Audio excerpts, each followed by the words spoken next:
الحمد للہ نحمده ونصلی علی رسوله الکریم اما بعد۔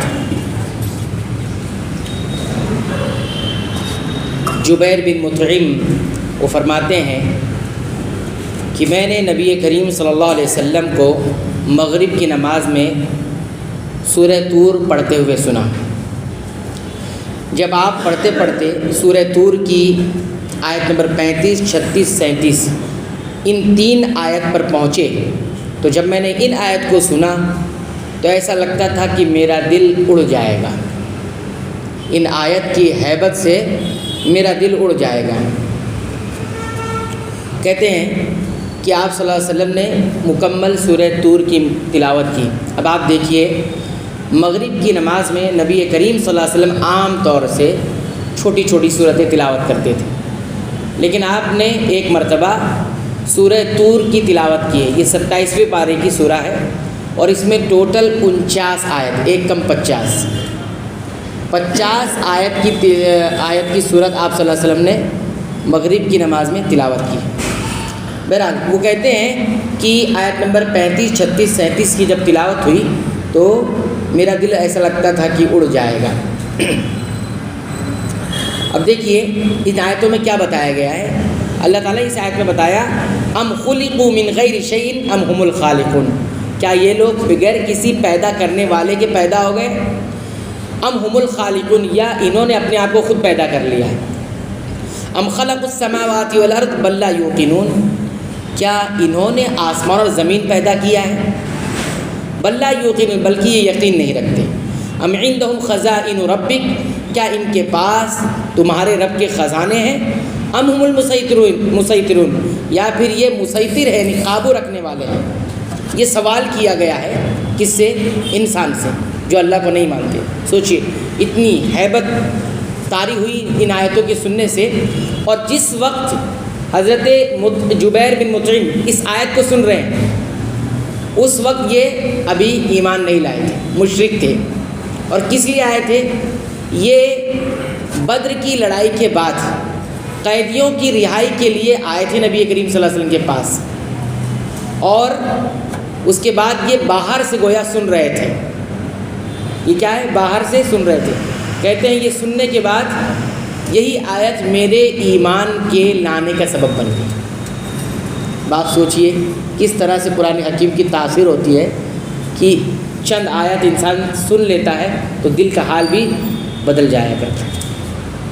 بہرحال اس حدیث سے ہمیں کئی ایک بات معلوم ہوتی ہے۔ ایک بات تو یہ معلوم ہوتی ہے کہ عام طور سے نبی کریم صلی اللہ علیہ وسلم مغرب کی نماز میں کی سارے مفصل ہم نے بتایا، سورہ شر سے لے کر سورہ ناس، یہ جو چھوٹی چھوٹی صورتیں یہ تلاوت کرتے تھے، لیکن کبھی کبھی لمبی صورت بھی تلاوت کیا کرتے تھے، جیسے کہ اس حدیث میں آیا۔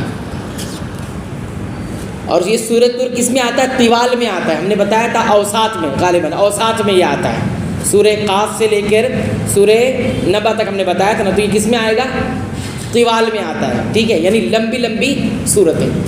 اس کے بعد دیکھیے دوسری بات یہ معلوم ہوتی ہے کہ نبی کریم صلی اللہ علیہ وسلم صرف سورہ طور کی ہی تلاوت نہیں کی مغرب میں، بلکہ سورہ الاعراف کی بھی تلاوت کی، جو کس میں آتا ہے؟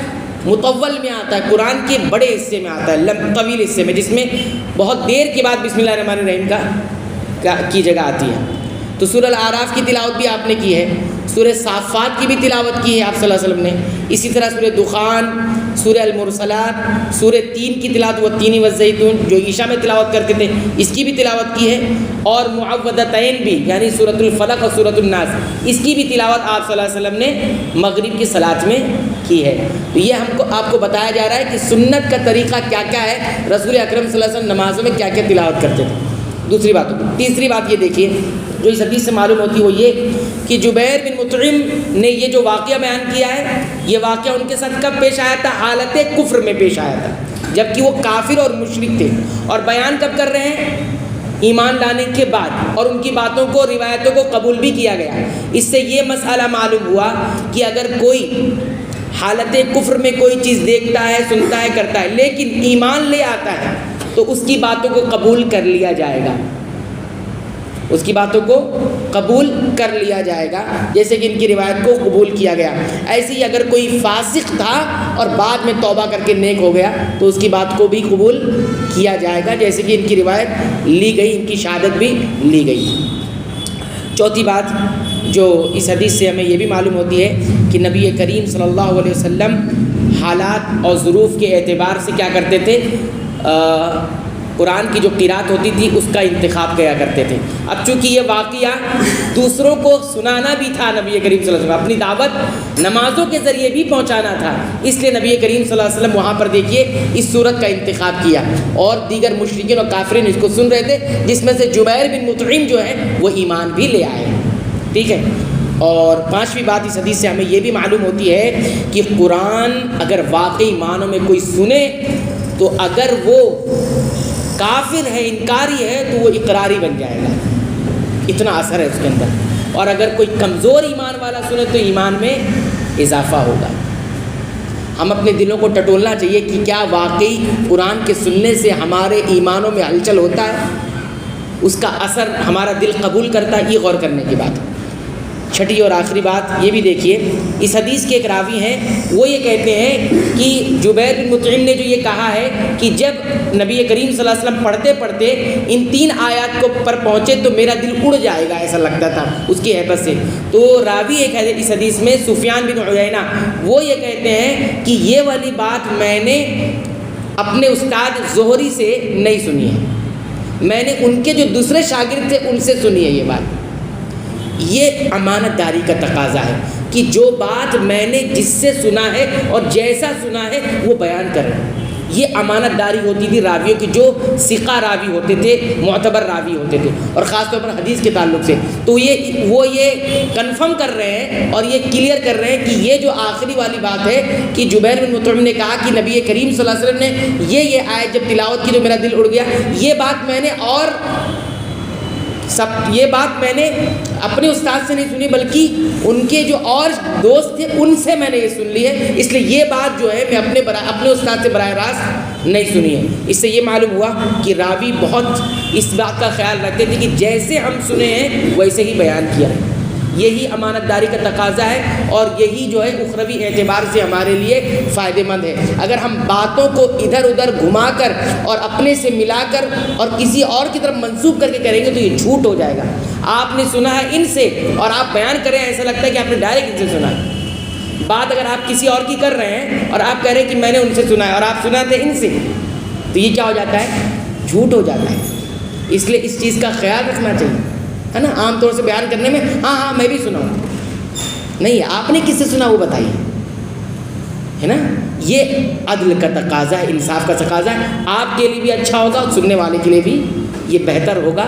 اگر آپ نے اس طرح نہیں کیا، آپ دیکھیں کتنا جھوٹ عام ہو گیا ہے آج جھوٹ اتنا عام ہو گیا ہے کہ اس کا خیال ہم نہیں رکھتے ہیں، بلکہ اس کا خیال رکھنا چاہیے۔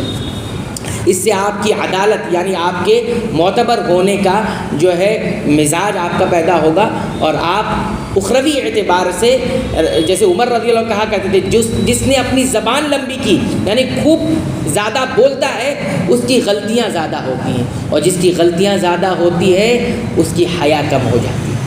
اس کی کیا ہو جاتی ہے؟ حیا کم ہو جاتی ہے۔ زیادہ بولنے والے اکثر ان کے اندر کی حیا ختم ہو جاتی ہے۔ اس لیے حساب میں نپی تلی بات کرنا چاہیے اور عدل و انصاف کے ساتھ بات کرنی چاہیے۔ یہ چند باتیں تھیں جو اس حدیث سے ہمیں معلوم ہوتی۔ اللہ تعالیٰ سے ہم دعا کرتے ہیں رب العالمین تو ہمیں سنتوں کے مطابق صلاۃ ادا کرنے کی، زندگی گزارنے کی توفیق عطا فرما۔ رب العالمین تو ہمیں بخش دے، ہمارے والدین کو بخش دے، تمام مسلمانوں کو، مومنوں کو، اہل توحید کو بخش دے، آمین۔ وآخر دعوانا الحمدللہ رب العالمین۔